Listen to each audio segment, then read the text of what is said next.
Welcome back, everybody. The Obama administration took a victory lap with Sergeant Bergdahl's parents in the Rose Garden. Susan Rice spiked the ball on the Sunday shows. So why is it there are countless soldiers calling out the Obama administration for freeing Sergeant Bergdahl, and we haven't heard from a single, not one service member defend the guy?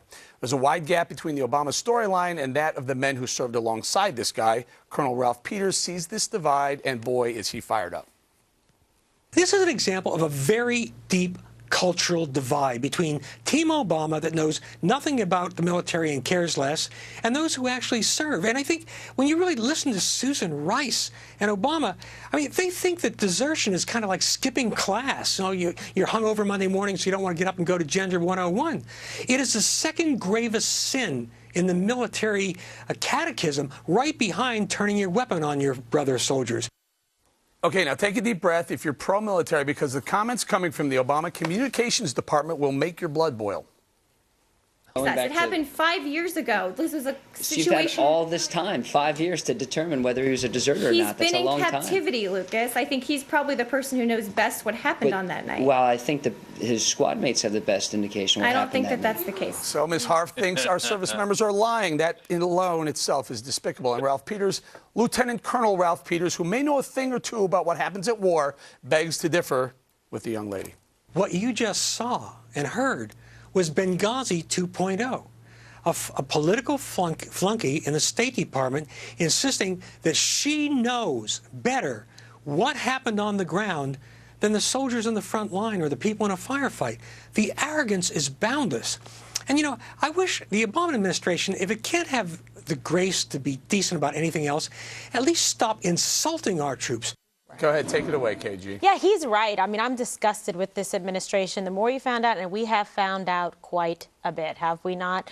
From people who actually were on the ground, from special forces that were tasked initially to find him, that happened to be in the area at the time that he disappeared. About Mr. Bergdahl, they were able to read from his diary all that he wrote down about the military, about America, about his intentions, and wanting to leave. And then he did just that. And instead, what we've done is promote him to the level of sergeant while he was gone, and while he willfully put the lives of other officers in danger by wandering off because he was politically opposed and his ideology was shaken by his experience over there. I think it's disgraceful, and I'm looking to this administration to have some transparency that they've long promised us and do the right thing here and justice for those soldiers that have died. Good point. So, Juan, instead of saying that his fellow soldiers were lying, why don't they just tell us what they do know? The Obama administration. Well, I think that eventually you're going to have to find out, and I think that's absolutely appropriate, and they should. I don't think there's any rush to do it. I think the key thing here is that we got that young man back, and they're trying to get him in good health before they bring him home.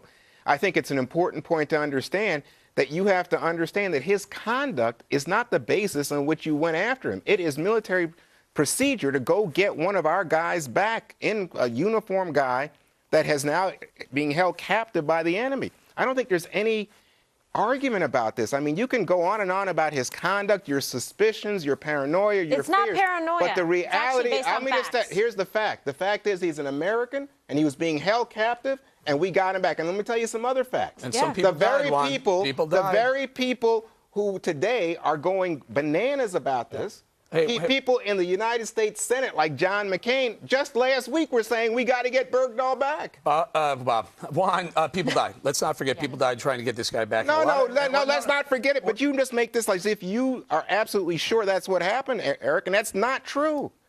Okay, fair enough. I don't know exactly what happened, so it would be nice if the Obama administration would tell us exactly what they know.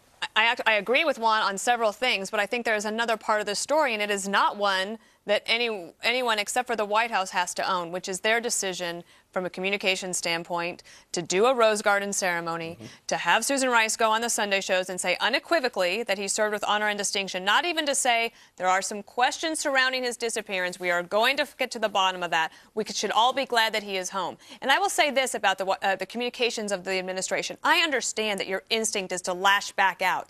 But when you have such a weak hand, the better way to handle it is to have some humility and to say to the reporters, I understand why you're asking that question. We are going to get to the bottom of it. We're not going to get as many answers to you as quickly as you would like, but bear with us. Instead, to embarrass yourself and the administration at the podium around the world while they are watching is just such immature, poor communications. Anyone that was in PR 101 would have known how to answer that better. Now I'm embarrassed by it. They just got schooled by Dana Perino, and she gives them an F. She reminds me of the woman next to you at happy hour that is constantly yelling at the bartender because he got the drink wrong, but he's just been listening to her, and she's just like yelling nonsense, and everybody's just like, shut up. Look, they're out of touch.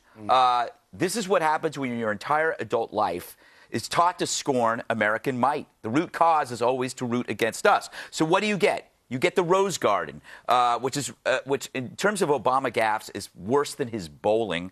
We should be grateful that at the end of that presser, he didn't yell, "We're going to Disneyland," because it was so manufactured to be, quote, euphoric. How could they not see it? Because they're not used to seeing it. It's the biggest blind spot they have. And I think it's worse than that because they had information. If we know it, and we've heard from people in the special forces and people that are actually out there looking for him, I mean documented, not something made up, and you will see because the truth will come out about this, so we're not going to have to take any of this back, believe me. Why would they go ahead and put the father up there at the Rose Garden?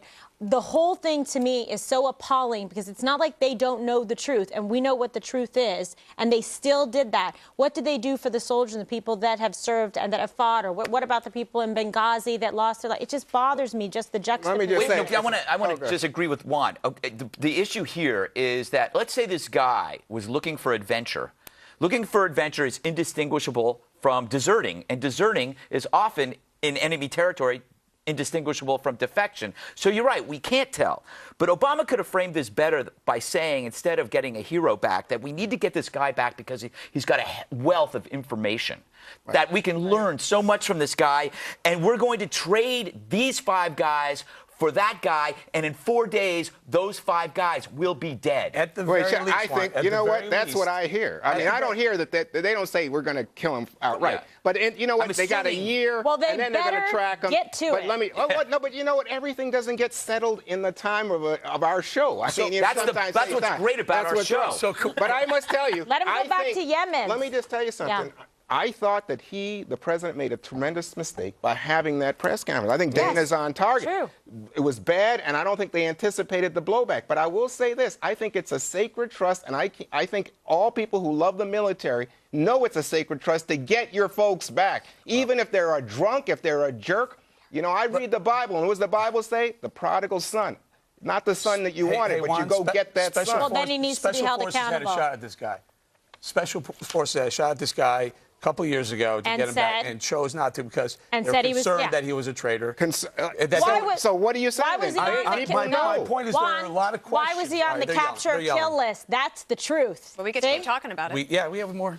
We have more to talk about. No, let's talk about something else. What should happen to Bergdahl now that he's back in American hands? Will the Army try him for leaving his post? KG will tell us what charges Bergdahl could face.